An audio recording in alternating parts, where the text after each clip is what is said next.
solid year. A great year in 2017, and the best part about it is I don't see any reason why we can't continue in 2018.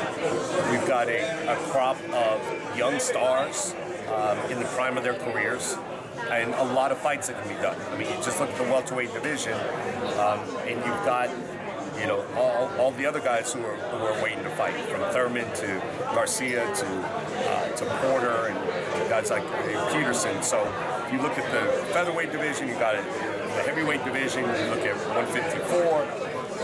There's plenty of good fights, a lot of talent, in their prime. So I think we're going to see another great year in 2018.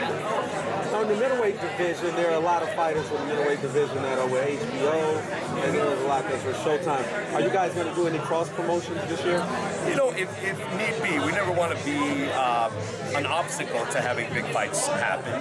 And we've been working with Danny Jacobs, and he got an opportunity with Golovkin, and that made the sense for his career and for his bank account. So we never stand in the way of that. So we'll do what needs to be done in order to get the right fights to happen. Steven, what's the status with the Anthony Joshua fight? Is Showtime going to pick that up? I'm confident we're going to end up with it. We're still in discussions, but we've done the last 5 fights with Anthony. This will be our 6th. I fully expect that it will be on Showtime, and it fits in nicely in March with Wilder-Ortiz. We get those 2 events locked down, and you've got the 4 best heavyweights in the world, all 4 world titles, at stake, and whoever emerges victorious from those fights, they're on a collision course. We're in the semifinals now. How close is this the semifinals for the heavyweight division? And will we see, how close are we to seeing maybe late fall or early winner Deontay Wilder after Joshua? Yeah, I think we're close to being able to lock down the Joshua fight. We're in negotiations, but I do expect that we're going to be able to get it. And then it's a great bookend for March. You start off the month with 2 of the top 4 heavyweights. You end it with 2 of the top 4 heavyweights. Between those 2 fights, you've got all 4 heavyweight titles, and a clear path, sort of an obvious path to have that matchup. So whether it happens as the next fight or another fight or 2 down the line, I'm very confident it will happen. And I'm confident that both guys are going, to move to that fight pretty quick.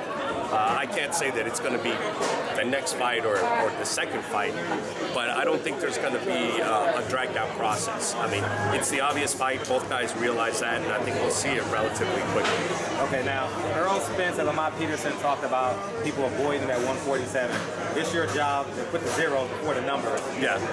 How can we see these great fighters at 147 fight each other, and you holding the bag? Go ahead. Yeah, I think part of it is timing.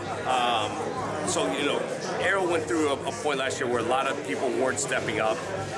In terms of this fight here, we all know Keith's still rehabbing. So he was sort of out of the conversation. But if you look at the guys in the division, Keith, Danny, Sean, none of those guys are known to avoid fights. So maybe an opportunity didn't work out here or there, but Keith is just coming off of Sean Porter and Danny Garcia back to back. Sean Porter is never shied away from anybody. He'll fight anybody. Danny Garcia, again, you look at his resume, including at 140, and he's never shied away from anybody. So, I understand Errol's frustration, but these guys, they're not guys who are running from a fight. I think we will see unification in the welterweight division, this year.